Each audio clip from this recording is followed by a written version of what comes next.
दिल्ली के मुंडका के septic tank हादसे ने सिर्फ 3 मजदूरों की जान नहीं ली बल्कि कई परिवारों की खुशियां भी हमेशा के लिए छीन ली। सबसे दर्दनाक कहानी 42 वर्षीय चांद की है, जिनके जाने से उनके परिवार की दुनिया उजड़ गई। 2.5 साल की मासूम बेटी और महज 8 महीने के बेटे के सिर से पिता का साया हमेशा के लिए उठ गया। अब इन नन्हे बच्चों को शायद कभी ये भी समझ नहीं आएगा कि उनके पिता रोज उनकी बेहतर जिंदगी के लिए अपनी जान जोखिम में डालकर मेहनत करने चाहते थे। चांद के भतीजे वासु ने नम आंखों से बताया कि दोपहर में पड़ोस के कुछ लोग अचानक घर पहुंचे और चाचा का पहचान पत्र मांगने लगे। जब उन्होंने किसी अनहोनी की आशंका जताई तो उनका दिल बैठ गया। वो बदहवास होकर फैक्ट्री की ओर दौड़े। वहां जो मंजर देखा उसने उन्हें भीतर तक तोड़ दिया। सेप्टिक टैंक से निकाले गए चाचा चांद को मृत अवस्था में देखकर उनकी चीख निकल गई।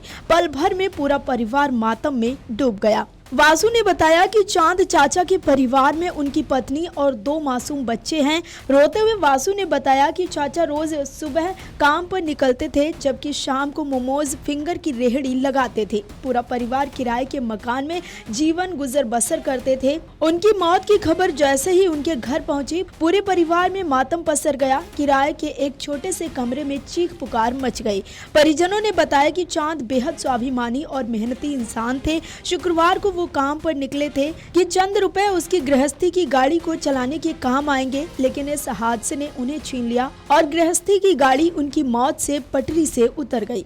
दूसरी तरफ 32 साल के संदीप, जिनकी मौत सेप्टिक टैंक में हो गई है। संदीप के परिजनों ने बताया कि वो बेहद गरीब परिवार से थे और सुल्तानपुरी में किराए के घर में रहते थे। वो महीने में बमुश्किल 12 से 13 हजार रुपए कमा पाता था। जिस दिन काम नहीं मिलता उस दिन घर का चूल्हा जलाना मुश्किल होता था, इसलिए वो घर पर खाली नहीं बैठते थे। संदीप के मौसा बताते हैं कि वो अपने पीछे बूढ़े माता पिता, एक छोटा भाई, पत्नी और एक 12 साल की बेटी छोड़ गया।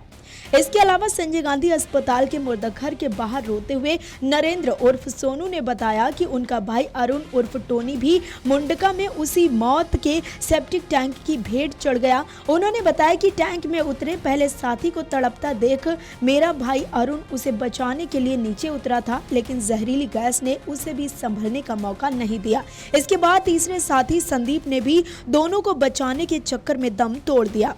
बाहरी जिला पुलिस उपायुक्त विक्रम सिंह ने बताया कि शुक्रवार दोपहर करीब 12 बजे मुंडका थाना पुलिस को फैक्ट्री में सफाई के दौरान 3 लोगों के सेप्टिक टैंक में गिरने की सूचना मिली। मौके पर पुलिस और दमकल कर्मी पहुंचे तो पता चला कि सफाई के दौरान तीनों कर्मचारी टैंक में बेहोश हो गए। दमकल कर्मी सुरक्षा किट पहनकर नीचे उतरे और तीनों को बाहर निकाला। एम्बुलेंस के जरिए उन्हें अस्पताल भेजा गया। शुरुआती जांच में आशंका जताई जा रही है कि तीनों की मौत जहरीली गैस की चपेट में आने की वजह से हुई है।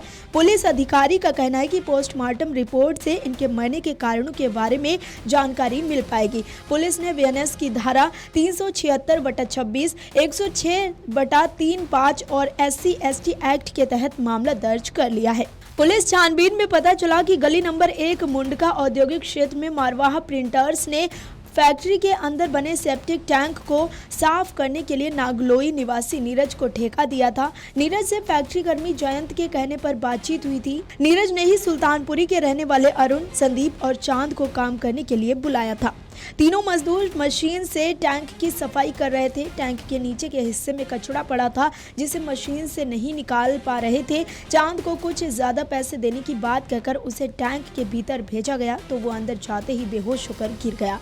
उसे निकालने के लिए अरुण अंदर पहुंचा, लेकिन वो भी बेहोश हो गया। उसके बाद संदीप भी बिना सुरक्षा उपाय के टैंक के अंदर चला गया। तीनों के अचेत होकर टैंक में गिरने के बाद फैक्ट्री में मौजूद लोगों ने पुलिस और दमकल विभाग को घटना की जानकारी दी। मुंडका में 3 मजदूरों की मौत ने फिर उस सवाल को जिंदा कर दिया है, जिसका जवाब वर्षों से नहीं मिल सका है। सीवर और सेप्टिक टैंक की जब मैनुअल सफाई पर रोक है और मशीनों से सफाई के दावे किए जाते हैं, तो आखिर मजदूर अब भी जहरीली गैस से दम घुटने की मौत क्यों मर रहे हैं? सिस्टम भी इस बारे में मौन है। पिछले दिनों संसद में केंद्र सरकार ने भी स्वीकारा है कि 2017 से 17 मार्च 2026 तक देश में 622 मजदूरों और दिल्ली में 62 मजदूर ऐसे ही हादसों में अपनी जान गंवा चुके हैं। देश में हाथ से मैला उठाने पर रोक लगाने के लिए 2013 में कानून बनाया गया। सर्वोच्च न्यायालय ने 2014 और फिर 2023 में स्पष्ट निर्देश दिए कि सीवर और सेप्टिक टैंक की सफाई पूरी तरह सुरक्षित और अधिकतम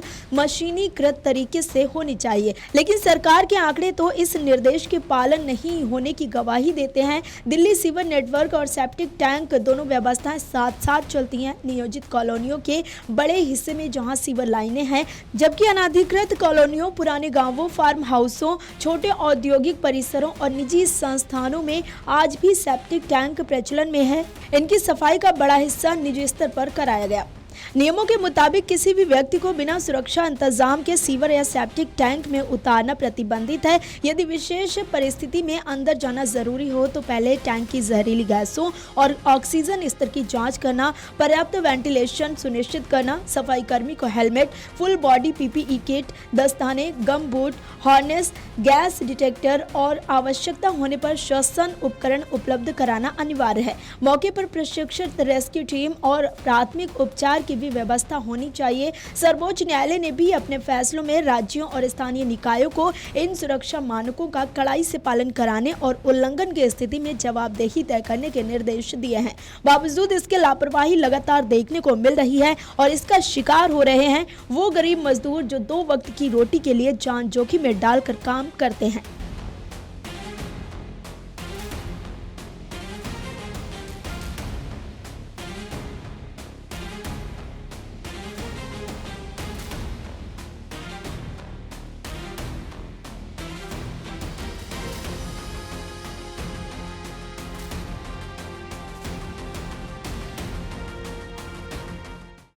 अगर आप ये वीडियो YouTube पर देख रहे हैं तो हमारे चैनल को सब्सक्राइब कर बेल आइकन दबाएं और Facebook पर देख रहे हैं तो हमारे पेज को लाइक करें।